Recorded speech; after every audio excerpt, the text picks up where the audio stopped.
Most people think working until 65 is the smart move, the safe move, the mature move. But for a lot of people, especially those who have already built serious savings, those final working years are not adding freedom, they are delaying it. We've been taught to treat retirement age like a law of nature, as if there is something magically secure about stopping at 65 or 67. But that number was never designed around your energy, your goals, or the life you actually want to live. It came from policy decisions, old assumptions, and a system built to manage payouts, not maximize your time. And that means something most people never stop to consider. The extra years you think are protecting you may actually be costing you far more than they're giving you.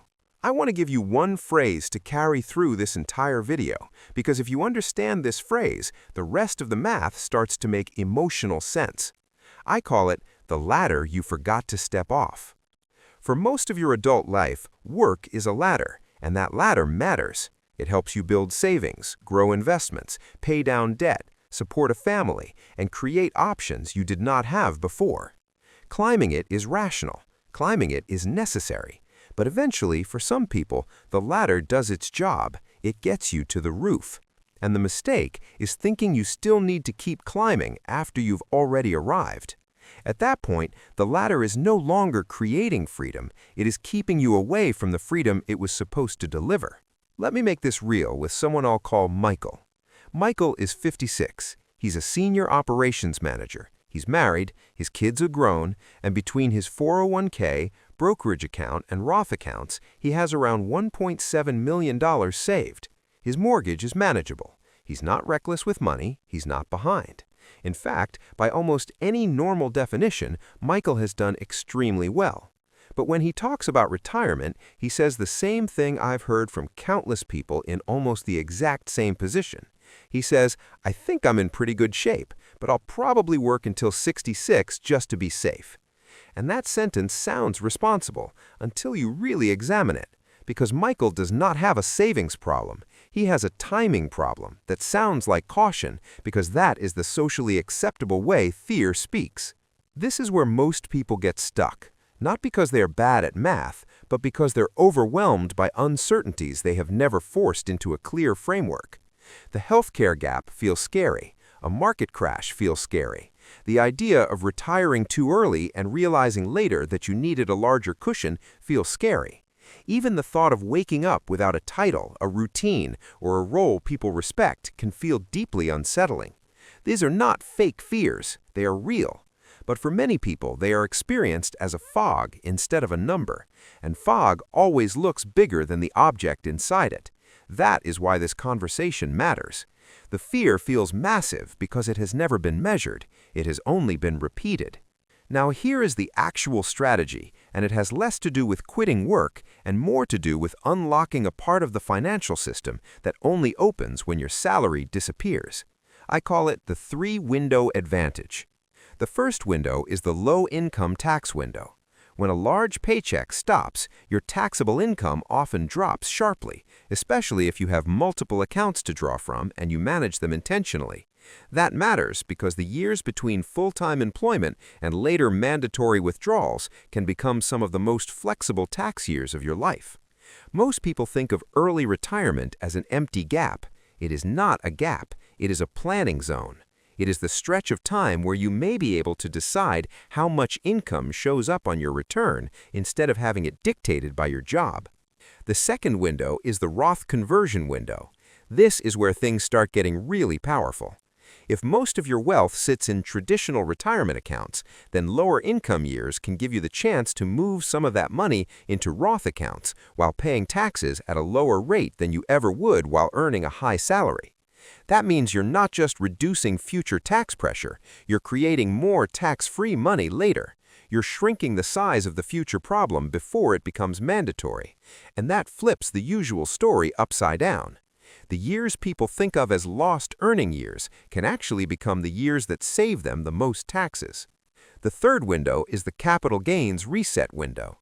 If you have appreciated investments in a taxable brokerage account, lower income years may allow you to realize gains far more efficiently than you could while still earning a large salary. In some cases, that means selling, resetting cost basis and reinvesting with much less tax friction than people expect.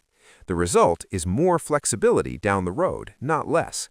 So when you step back and look at all three windows together, the pattern becomes clear. Your working years are great at maximizing earned income. Your freedom years, if structured well, can be great at maximizing tax efficiency.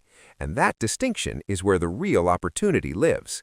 So now compare two versions of the same person. In the first version, someone retires at 56. Their spending drops because work-related costs disappear. Their taxable income becomes more controllable. They use those lower income years to convert money strategically, manage withdrawals carefully, and create a cleaner tax structure for the future. In the second version, that same person keeps working until 66. Their salary stays high, so those planning windows remain mostly closed. They pay more taxes along the way, miss years they could have used for conversions, and enter retirement older with a larger account balance on paper, but a less efficient setup underneath it. And that's the part many people miss. Working 10 more years doesn't always put you 10 years ahead. Sometimes it just makes you 10 years older before you start using the life you already paid for. He made more money, yes, but he may have ended up with less freedom that he could actually use. And this is where the conversation stops being purely financial. Because for a lot of people, the real issue is not whether they can retire. It is whether they know how to exist outside the structure that work gave them. Work gives status, work gives routine, work gives identity. It gives you a reason to wake up and a story to tell about yourself. So when someone says, maybe just one more year, that can sound like prudence, but very often it is something else. It is emotional hesitation dressed in responsible language. It is uncertainty wearing a tie. People are not always waiting for better numbers. Sometimes the numbers are already good enough. What they are really waiting for is permission to stop climbing. Their finances may already be settled. It is their identity that is still bargaining. So here are three things to do with this. First, calculate the real cost of continuing to work. Not just the paycheck you receive, but the price you pay to keep receiving it. Add up commuting, convenience spending, stress spending, work clothes, subscriptions tied to your professional life, meals you buy because you are too tired to plan better, and the tax opportunities you lose by keeping your salary high. Then include the health cost of staying in an environment that may be draining you more than you admit. Measure what work costs, not just what it pays. Second, map your tax windows. Look at how much you have in pre-tax accounts, how much sits in Roth, how much gain is embedded in taxable investments, and how withdrawals could be sequenced over time. If you do not understand the tax structure of your retirement, then you do not really know your retirement timeline. You only know your guess. Third, stress tests the plan honestly. Run the version where the market drops hard in year one.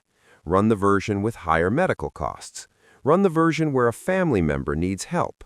Run the version where inflation stays uncomfortable longer than expected. Do not ask whether the plan looks perfect in a calm scenario.